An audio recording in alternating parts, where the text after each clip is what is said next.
They say revenge is a dish best served cold. But in one small town, it was served by a teenage girl whose silence hid a storm no one saw coming. When the body of a respected community man was found bound and brutalized inside a decaying warehouse, whispers spread like wildfire. Police called it one of the most shocking scenes they had ever encountered. But what truly stunned the community wasn't the crime itself. It was the chilling rumor about who might have done it. Because behind the quiet eyes of a 17-year-old girl lay a secret so disturbing, it would blur the line between victim and executioner forever. The story begins in a town most people would drive through without a second glance. A place where life moved slowly, where people left their doors unlocked, and where gossip traveled faster than the wind. Nestled between rolling farmlands and forest edges, it was the kind of community where everyone knew your name, where smiles at the diner counter came as naturally as the smell of freshly brewed coffee. Outsiders might have called it ordinary, even boring, but behind that small-town charm, shadows lurked. Shadows that would soon consume one young girl's life, leaving behind scars that could never truly heal. Emily, though her real name is withheld to this day, was only 17 when her story began. She lived with her single mother, Mary, in a modest one-bedroom rental on the outskirts of town. Their house sat at the end of a cracked road lined with leaning mailboxes and overgrown lawns. Mary worked double shifts at a diner, often exhausted, her hands worn from years of carrying plates and pouring endless cups of coffee. Emily was her pride and hope, a quiet, bookish girl with wide brown eyes that always seemed to be searching for something beyond the horizon. Teachers remembered her as bright, the kind of student who never caused trouble, who disappeared into books with a hunger that set her apart. Some said she had dreams of leaving town for college, maybe becoming a teacher herself. But those closest to her noticed the weight she carried, a heaviness in her shoulders that didn't belong on someone so young. Emily's quiet nature made her invisible to many, and tragically, it also made her vulnerable. The man who would change everything was Daniel Foster. At 42, Daniel was a fixture in town. He ran a modest auto repair shop with a reputation for honesty, at least on the surface. He had a rugged appearance, graying blonde hair, grease-stained hands, and a smile that seemed trustworthy enough to those who didn't look too closely. He often helped stranded drivers on the roadside, and parents told their kids that if their car broke down, go find Danny. In a town where reputations meant everything, Daniel's was solid, respected, until whispers began to spread. Behind the mask of reliability, Daniel had a darker side, one that only came out after a few drinks at the bar, or when he thought no one was watching. Rumors circulated among some women in town, stories of inappropriate comments, of lingering stares that lasted just a little too long. But in places like this, rumors were just that gossip dismissed as exaggeration, easily drowned out by Daniel's outward charm. He was the kind of man people wanted to believe in, the kind of man who could blend in while hiding a secret darkness. Emily's path crossed with Daniel's in the most ordinary way. It was late one evening when she had stayed too long at the library, finishing a school project under the dim hum of fluorescent lights. By the time she stepped outside, the streets were empty, and the cool air carried the weight of early autumn. Daniel was there in his truck, pulling up slowly, rolling down the window with a smile. He offered her a ride home, telling her it wasn't safe to walk alone so late. For a teenager raised in a town where trust was currency, refusing felt awkward. So, she climbed in, unaware that this decision would shatter her world. The ride that night didn't end at Emily's house. Instead, Daniel drove her toward the forested outskirts, a stretch of road where streetlights disappeared and silence pressed in from all sides. What happened next was a nightmare Emily would carry for the rest of her life. Daniel pulled off the road, his voice shifting from casual to threatening in an instant. Alone, trapped, and terrified, Emily endured the unimaginable. The details of that night would later come out in fragments during a police investigation. Fragments that painted a picture too disturbing for most to stomach. But the worst came after, when Emily finally found the courage to tell her story, to name Daniel as the man who had attacked her. The system failed her. Police questioned her. Pressing for details, she struggled to relive. Daniel, calm and collected, denied everything. He painted Emily as confused, unstable, a teenager seeking attention. His lawyer dismantled her account piece by piece, casting shadows of doubt until the case crumbled. With no physical evidence, and with Daniel's reputation shielding him, charges were dropped. Emily was left not only traumatized but silenced. In a town where reputations were hard currency, hers became stained with suspicion. People whispered in grocery store aisles, glancing at her with pity or skepticism. Some believed her, others thought she was lying. And Daniel, he walked free, smirking, returning to his life as though nothing had happened. To Emily, that was the deepest cut of all. The world had heard her screams and chosen to turn away. The months that followed were dark. Emily withdrew from friends, avoided eye contact, and spent hours alone in her room. Teachers noticed her grades slipping. Neighbors noticed she no longer smiled when passing by. At night, she was plagued with nightmares, visions of being trapped in that truck, of Daniel's mocking face. But beneath the silence, something was changing. The pain was still there, but it was hardening into something else. A cold, calculated determination, because if the system couldn't deliver justice, Emily would. The night it happened, the air hung heavy with rain. It was mid-October, the kind of damp, restless evening when the streets glistened under dim streetlights and shadows seemed to stretch farther than usual. To most in town, it was just another Friday night families gathering for dinners, the local bar filling with regulars and teenagers sneaking out for small-town thrills. But for Emily, it was the night she had been waiting for. The night when months of silence, fear, and humiliation would finally break. For weeks, she had studied Daniel's routines with the same patience she once applied to her schoolwork. She knew the nights he drank too heavily at the bar, the shortcuts he took through back alleys, and the way his guard dropped when he thought no one was watching. Every detail mattered. She wasn't reckless, she was methodical. To the outside world, Emily was still the quiet teenager fading into the background. But inside, she had already crossed the line. That evening, Daniel arrived at the Rusty Nail, the only bar in town worth visiting. Patrons recalled he had been in good spirits, drinking steadily, boasting about a recent job. He laughed too loudly, slapped backs too hard, and drained glass after glass until his words slurred. A bartender would later testify that Daniel had left around midnight, weaving slightly as he stumbled toward the door. What no one saw, or perhaps pretended not to see, was a hooded figure watching him from across the street. Emily's sweatshirt was gray, her jeans dark, her hair tucked beneath the hood. She blended into the night like she belonged there, heart pounding but mind clear. She followed at a distance, her footsteps silent against the wet pavement. Daniel didn't notice. Why would he?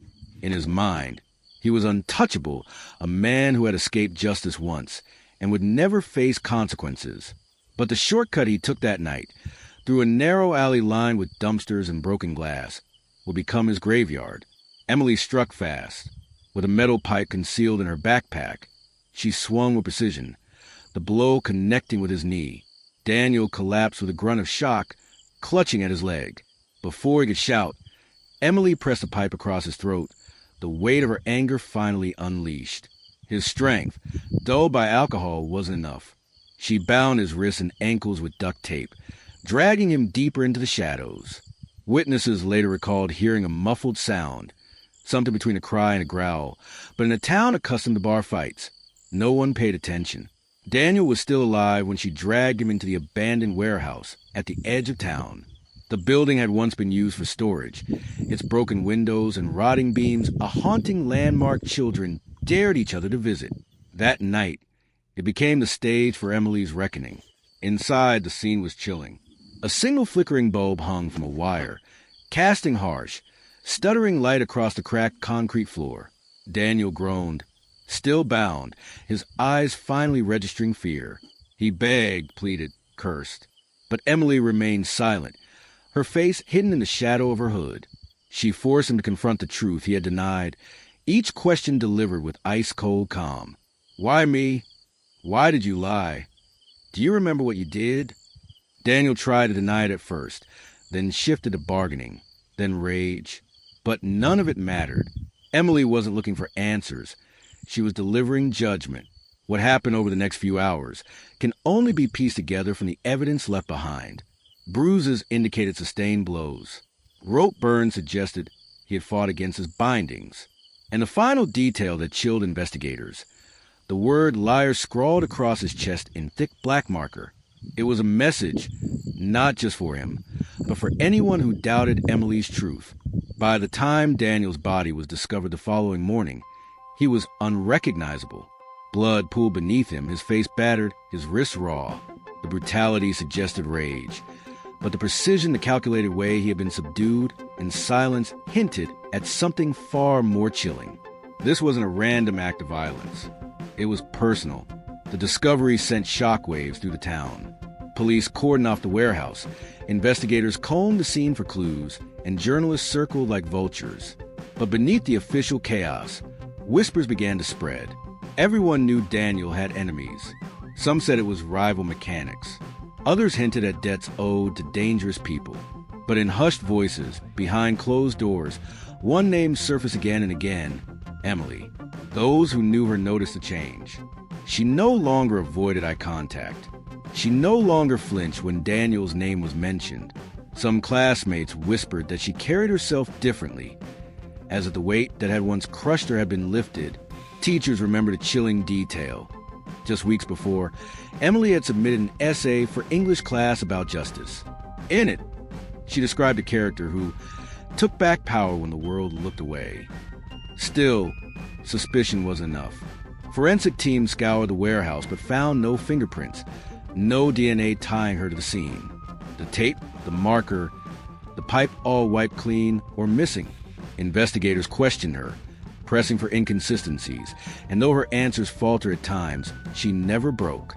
She insisted she had been home that night, though her alibi was shaky at best. But the real turning point came when a neighbor stepped forward. He recalled seeing Emily in her backyard late that night, flames flickering from a trash can as she burned something. He couldn't say what it was, only that the smell of chemicals and fabric lingered in the air.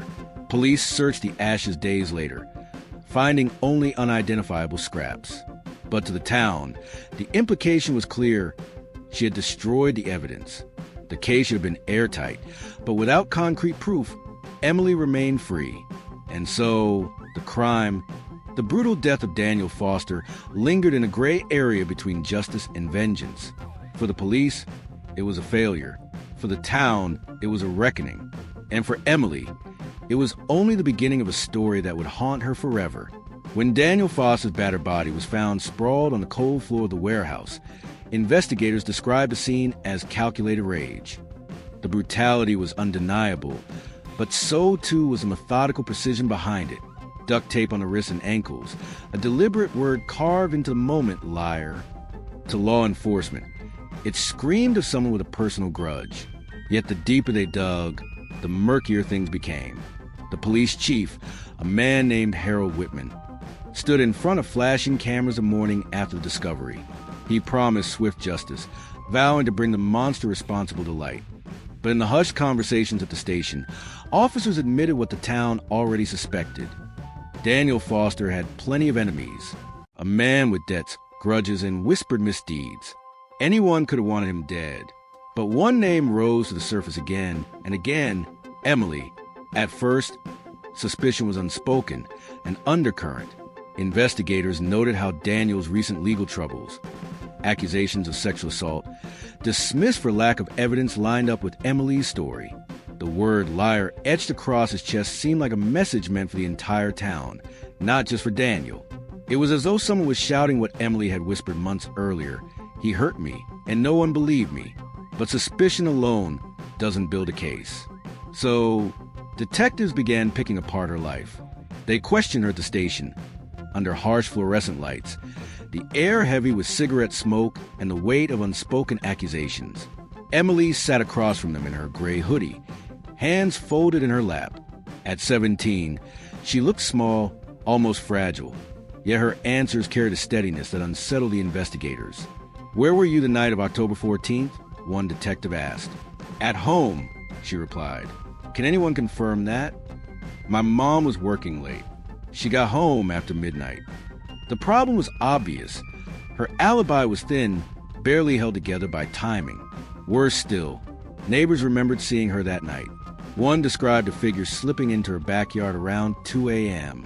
Another recalled the smell of smoke, the faint glow of flames from a trash can.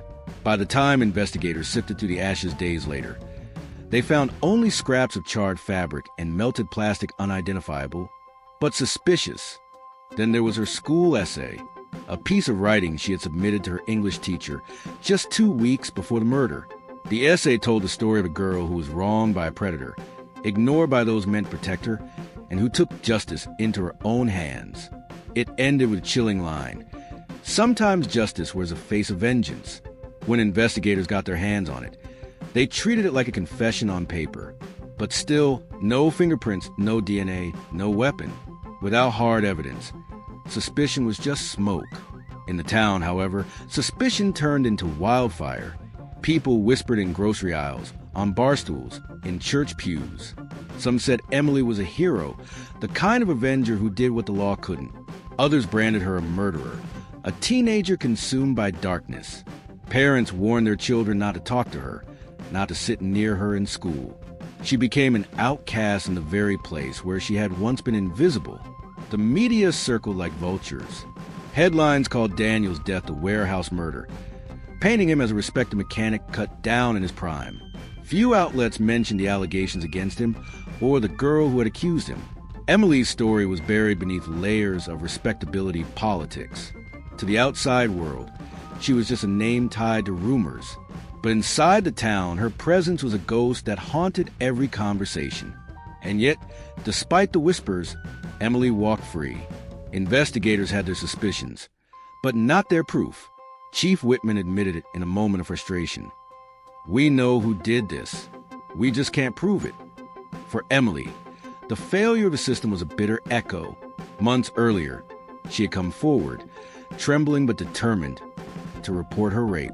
The system had failed her, then dismissing her voice, believing the predator instead of the victim. And now, once again, the system faltered. Only this time, she wasn't the victim in their eyes. She was a suspect they couldn't catch. It was the town itself that became the jury. In the diner where her mother worked, regulars debated the case like sport. If she did it, one farmer muttered, then good for her, world's better off. Another shook his head, saying, no child should have blood on their hands. Doesn't matter what happened. She crossed a line. At school, the division was sharper. Some classmates looked at her with fear, whispering about the girl who might be a killer. Others looked at her with awe, emboldened by the idea that someone so young could topple a man the town once thought untouchable. Emily herself said nothing.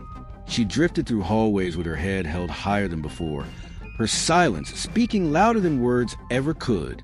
Police surveillance followed her for weeks, hoping she would slip, hoping she would confess. But Emily was careful. She didn't flaunt her freedom, didn't make mistakes. It was as though she knew exactly how close they were and exactly how far they couldn't reach. And so, the system once again failed. Failed to protect her, failed to punish him, failed to bring closure to a town torn apart by whispers. What remained was a turning point. Emily no longer the invisible victim, but a figure both feared and admired. The girl who walked out of the shadows of powerlessness into a place no one could ignore. In that transformation lay the most unsettling truth. The law may not have convicted her, The community may not have united behind her, but in her own mind, Emily had done what needed to be done. And when justice fails twice, what choice does a victim have? That question would linger long after the case went cold. And for those who knew her story, it became a warning. The system's failure doesn't just leave scars. It creates something far more dangerous. Revenge is rarely spontaneous. It brews slow and silent, like storm clouds over flat plains. For Emily, it had begun the night she walked out of police station. Her voice dismissed, her pain turned into whispers.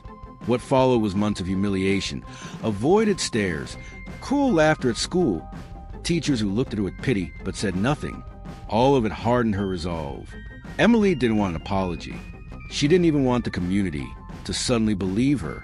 What she wanted was for Daniel Foster to feel, for even a single moment, what it meant to be powerless. Those who later studied the case were criminal psychologists and journalists. Even amateur sleuths would argue about how far back her planning began. Some said it started with her essay, that strange piece of writing where a wrong girl found justice in blood. Others believed it began with the bonfire she set in her backyard, where she burned clothes and belongings in the dead of night. To them, that was her ritual, a cleansing flame before the storm. But however it began, the act itself was deliberate. On the night of October 14th, Daniel Foster was seen leaving a bar on the outskirts of town. He was drunk, unsteady on his feet, but not so much that he couldn't drive. Witnesses recalled him arguing with someone in the parking lot, a shadowy figure too far away to identify. What no one noticed was a girl waiting in the dark, that pulled tight over her face, watching his every move. If this story makes you wondering how Emily knew Daniel's habits, the route he takes home, the shortcuts through back roads, don't forget to like and hit the subscribe button. Emily knew his habits.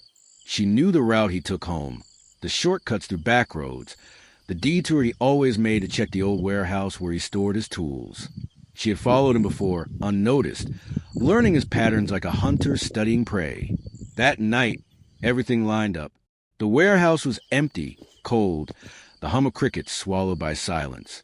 Daniel stumbled inside, maybe to grab something, maybe to sleep off the liquor. What happened next was pieced together only from the aftermath, but every detail carried her signature. The tape around his wrists and ankles, pulled tight but not haphazard, suggested preparation. The carving of the word liar across his chest deep enough to scar if he had survived, but instead his final brand was both message and sentence. The blows to his skull were brutal but focused, each one delivered with force that belied her frame. Nearby lay the murder weapon, later identified as a crowbar, streaked with blood. But curiously, it was wiped down, free of prints. She hadn't lashed out in a moment of rage. She had studied, prepared, executed, and yet there were traces of humanity in her actions. No one could explain the strange detail of the blanket draped loosely over his legs, as though she paused in the middle of violence to cover him. Was it pity? Was it ritual? No one ever knew. The fire in her backyard later that night hinted at her final act of cleansing. Neighbors described the smell, sharp, acrid, chemical. They saw her silhouette bending over the flames, feeding it with something she never wanted found. Some swore they heard her crying. Others said it sounded like laughter. What is certain is this: Emily transformed that night. She was no longer the timid girl who had begged for belief in a sterile police office. She had become something else, an executioner cloaked in secrecy. In the weeks that followed, her revenge became both a curse and a crown. She walked differently, straighter, as though carrying an invisible armor. But she also became a magnet for suspicion, her every step shadowed by the weight of whispers. The word liar etched on Daniel's chest was the boldest part of her message. It wasn't just aimed at him. It was aimed at everyone who doubted her. Every officer who told her there wasn't enough evidence. Every neighbor who told her to move on. Every classmate who smirked when she walked past. By carving that word, Emily turned the body into a stage, a performance of vengeance for the entire town. To this day, there's debate about whether she meant to be caught. Some argue the crime was too personal, too symbolic, to be hidden forever. Others believe she was smarter than the investigators gave her credit for, that the fire, the lack of fingerprints, the missing fibers and traces, were all part of her meticulous design. What no one denies is that her revenge reverberated far beyond that warehouse. It split the town into two irreconcilable halves. Those who saw her as a murderer, and those who saw her as a girl who gave voice to every silenced victim. One former classmate, interviewed years later, put it simply: she didn't just kill him, she killed the story he told about her. She took it back. She rewrote it.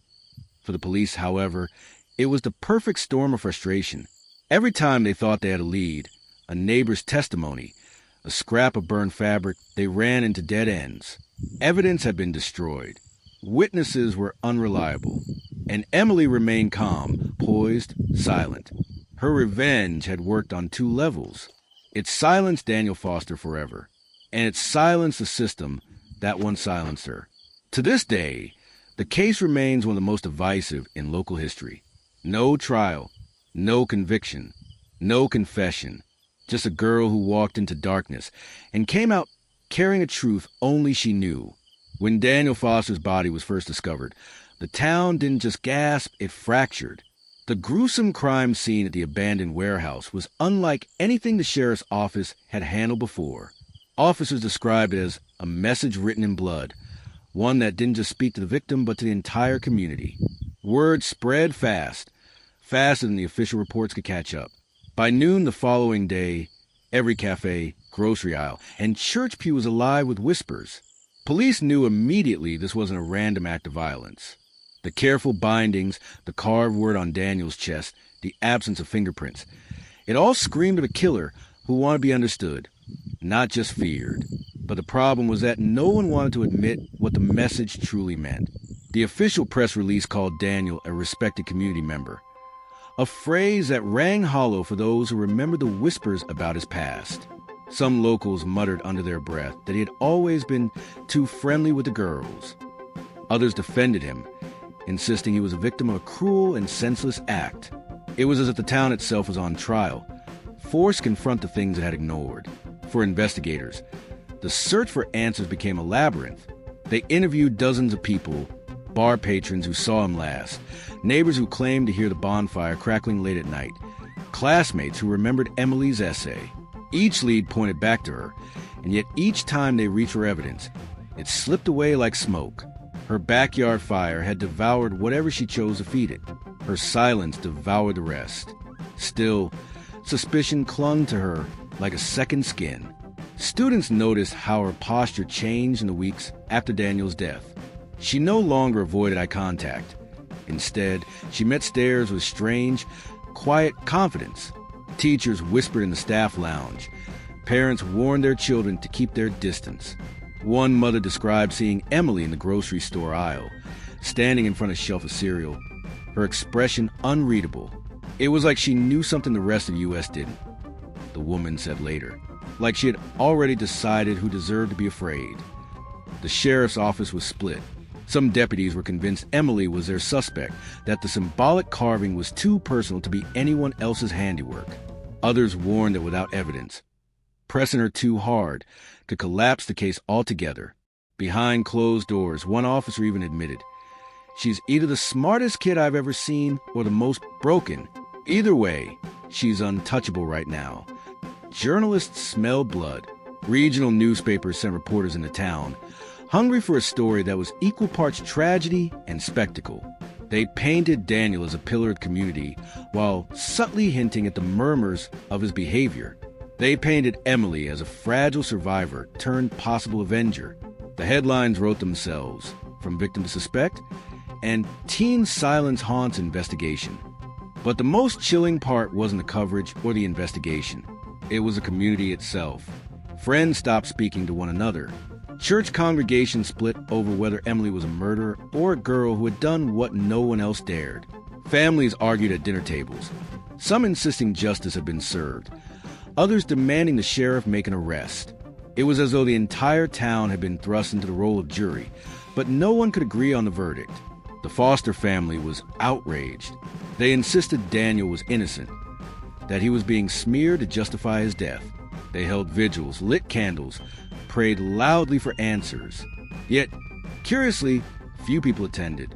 Even those who once praised Daniel seemed hesitant to stand publicly beside his memory. Rumors of his interests, whispered in hushed tones for years, now grew louder in his absence. Death had not washed him clean. It had dragged his secrets to the surface.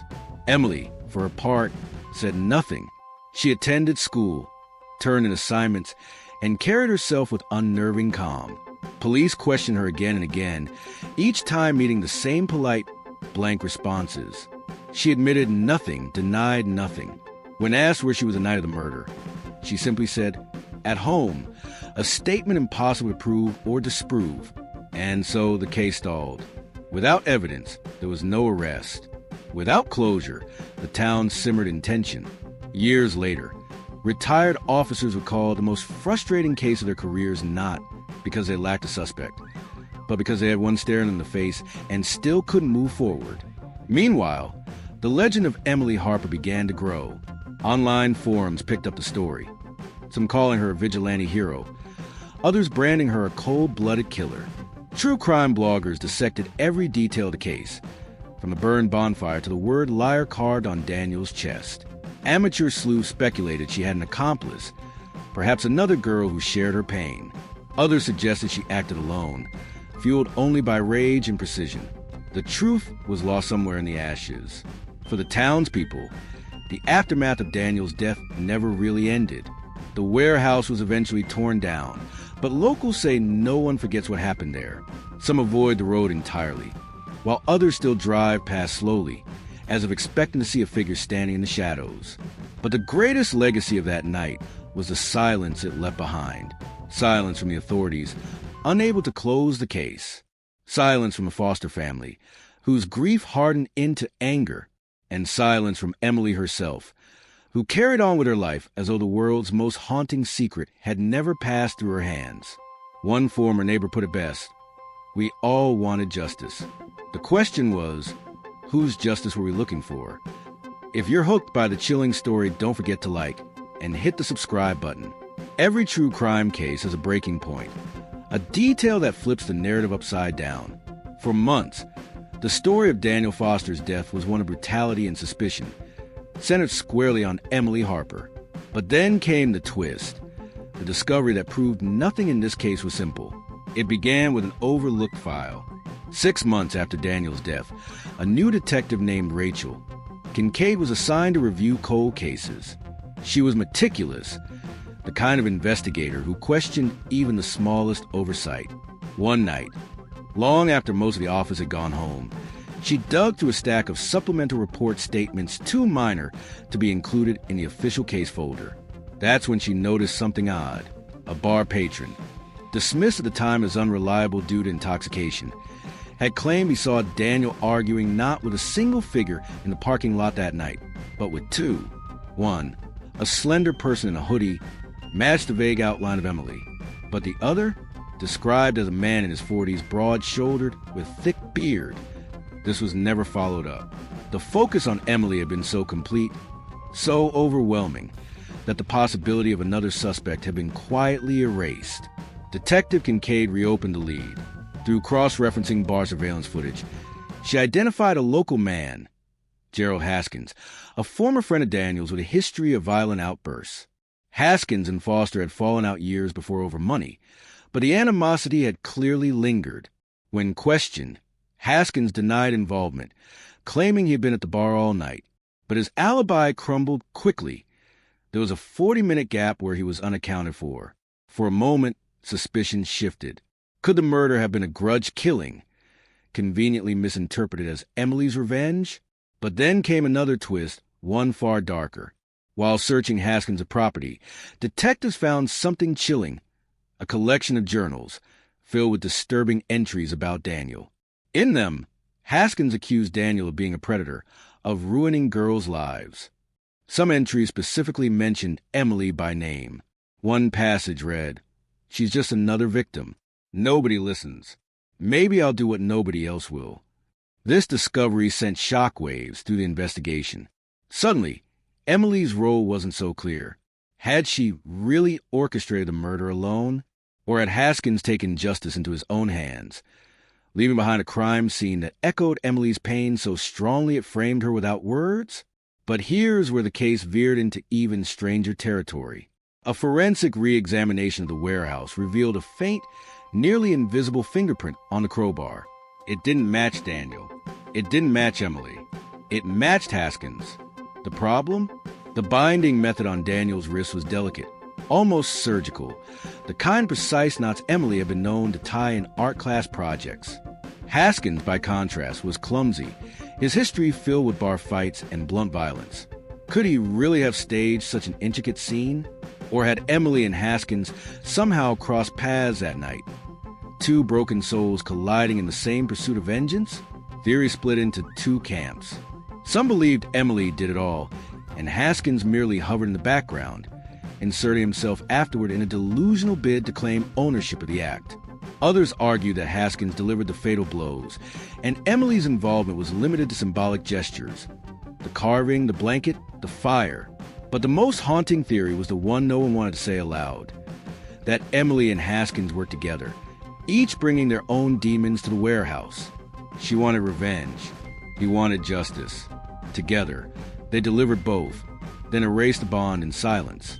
The police could never prove any version. Haskins was questioned, surveilled, even briefly arrested, but the evidence was circumstantial. Emily remained untouchable, her silence stronger than any confession. The town, however, had already made up its mind. For those who saw Emily as a victim, the twist only deepened their sympathy. Maybe she wasn't alone, one neighbor said, but it doesn't change what he did to her. Someone had to stop him. For those who saw her as a killer, the new suspect only confirmed her cunning. Of course she didn't leave fingerprints, another resident scoffed. She let someone else do the dirty work. Detective Kincaid herself admitted in a later interview. It was like staring at two shadows overlapping on the wall. You couldn't tell where one ended and the other began. What's undeniable is that the twist left the case more fractured than before. What once seemed like a straight line of vengeance became a web of suspicion, conspiracy, and unanswered questions. The revelation of Haskins did not absolve Emily, nor did it convict him. Instead, it left the town drowning in uncertainty, haunted by the possibility that two predators, two victims, or both had walked into that warehouse together. And in the end, the only person who could have told the full truth, Emily Harper, remained silent. Her refusal to confirm or deny the rumors turned the twist into legend. It transformed a murder into a story too tangled to unravel, a story that blurred the line between justice and vengeance until they were indistinguishable. The twist didn't just complicate the case. It redefined it, and it ensured that the name Emily Harper would never fade, but live forever in the uneasy silence of a town that never truly knew what happened that night. Years later, the story of Emily Harper and Daniel Foster still lingers like a shadow over the town. The warehouse is gone, reduced to rubble and weeds, yet people say the land feels heavy, as if the soil itself remembers. Some swear they see a lone figure there at night, standing just beyond the reach of headlights, watching. Emily herself disappeared from public life not long after graduation. Some say she left town under the cover of darkness, never to return. Others claim she still lives nearby, living quietly, blending into background, carrying her secret like an invisible shroud. No one knows for sure because she never gave interviews, never wrote memoirs, never slipped up. Her silence became her most powerful weapon. As for Gerald Haskins, the man who briefly shared the spotlight of suspicion, he moved away within a year. His journals remained locked in police evidence, unread by the public. Their scrawled accusations against Daniel Foster frozen in time. Investigators could never decide whether he was a vigilante who failed, a liar who wanted relevance, or the missing half of a partnership no one could prove. And so, the case remains unsolved, suspended between truth and legend. A man is dead, a girl is forever changed, and a community is divided. But here's the chilling part. On the 5-year anniversary of Daniel's death, someone left a single item at the site of the old warehouse. A child's notebook, pages torn and weathered, with one sentence written over and over in jagged handwriting. You didn't listen. No fingerprints. No trace of who left it. Just a reminder, haunting and direct, that the story wasn't finished. To this day, true crime forums still debate whether Emily wrote those words, returning one last time to carve her truth into the ground, or whether it was someone else, another victim, another witness, another ghost of the past. But one thing is certain, the case of Emily Harper is not just a murder story. It is a story about silence, about secrets, about a community that looked away until justice came knocking in the most brutal way imaginable. And the question that still hangs over everyone who's ever heard the tale is this: if you were in Emily's place, would you have done the same? If you're hooked by the chilling twist in today's story and want to hear more jaw-dropping true crime cases, disappearance, and justice, make sure to hit that subscribe button and stay tuned for even more shocking revelations right here on True Crime Wave.